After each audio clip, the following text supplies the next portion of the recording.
Irrigation చేయడం rule ప్రకారం అయితే తప్పే అవుతుంది అది.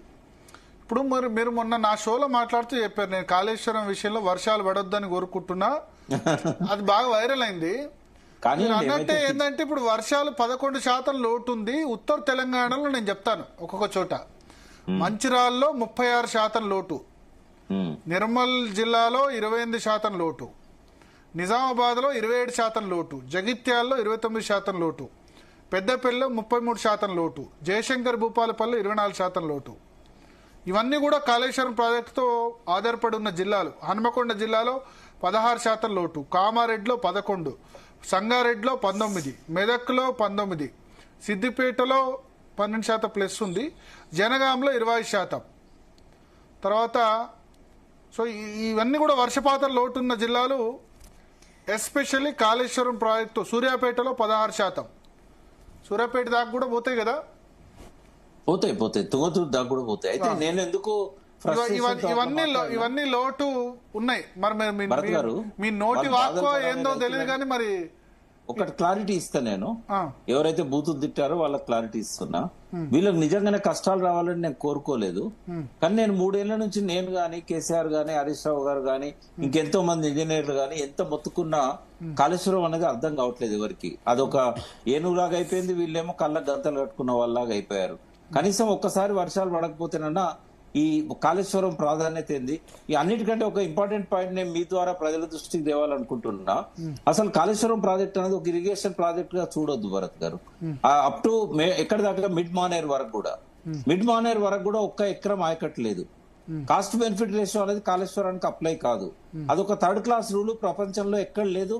ఓన్లీ మన భారతదేశంలోనే పెట్టుకున్నారు. ఆ రూల్ ఎత్తేయాల్సిన అవసరం ఉంది. ఎందుకంటే తెలంగాణ లాంటి వాటికి బెనిఫిట్ కాస్ట్ రేషియో వర్కౌట్ కాదు. నదుల అనుసంధానానికి కూడా బెనిఫిట్ కాస్ట్ రేషియో వర్కౌట్ కాదు.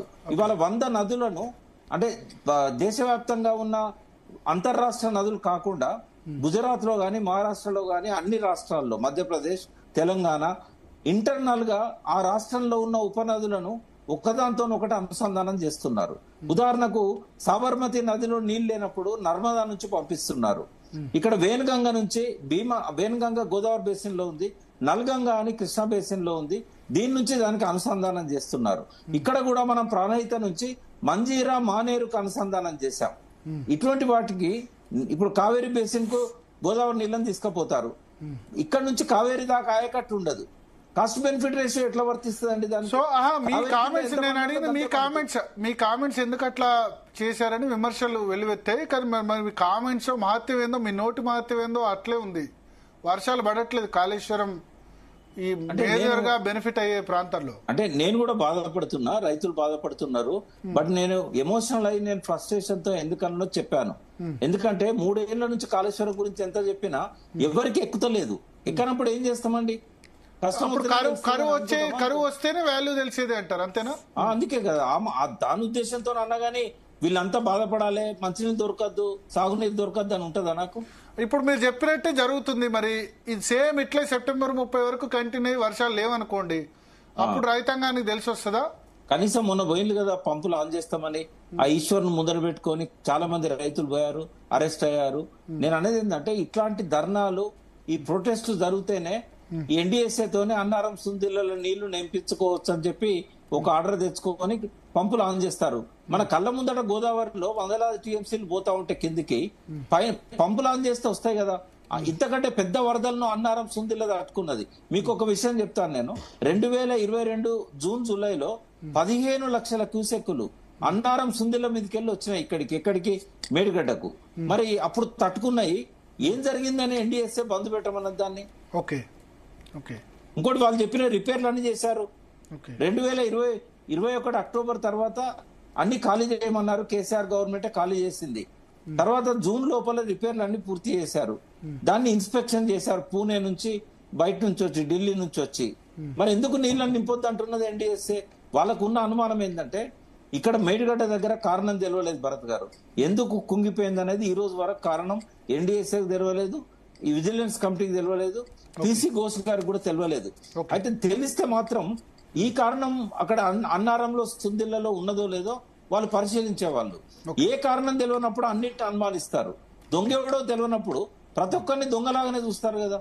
ఇప్పుడు ఎన్డీఎస్సీ ఏమన్నదంటే అన్ని పియర్స్ దగ్గర కూడా గ్రౌటింగ్ చేసి టెస్ట్ చేసి మీరు చూడండి అని చెప్పింది. ఇప్పుడు వర్షాకాలం ఎట్లా చూడొస్తుంది? అన్నారం సుందిలలో కూడా పనులు జరగాలంటే నెక్స్ట్ మళ్ళా ఏప్రిల్ మేలోనే సాధ్యమవుతుంది, మార్చ్ ఏప్రిల్ మే. కాబట్టి అప్పటిదాకా నీళ్ళని నింపినట్టయితే ఒక ట్రయల్ రన్ చేయొచ్చు కదా. ఏమైనా ఇబ్బంది ఉన్నట్టయితే ఇమ్మీడియట్ గా నీళ్ళని రిలీజ్ చేయొచ్చు కదా. కేసీఆర్ నింపినట్టుగా 10 టీఎంసీలో 8 టీఎంసీలో కాకుండా ఓ 25% నింపొచ్చు కదా. ఏది చేయనంటే ఎట్లండి? ఒక ప్రయత్నం అయితే చేయాలి కదా. రైతుల పొలాలు ఎండిపోతా ఉంటే ఒక ప్రయత్నం చేయడంలో తప్పేమున్నది? సో చూద్దాం. థ్యాంక్ యూ వి ప్రకాష్ గారు. Thank you. సో మొత్తానికి రెహనా ఒక ప్రయత్నం అయితే ప్రభుత్వం చేయాలి, కాళేశ్వరం పంపులు ఆన్ చేయాలి, సుందీల నుంచైనా తీసుకోవాలి. ఎందుకంటే ఇప్పటికే కరువు పరిస్థితులు అయితే ఉన్నాయి. చూద్దాం మరి అక్కడ తీసుకోరాదు, తీసుకుంటే కనుక ప్రాబ్లం అవుతుంది అని రాష్ట్ర ప్రభుత్వం చెప్తుంది.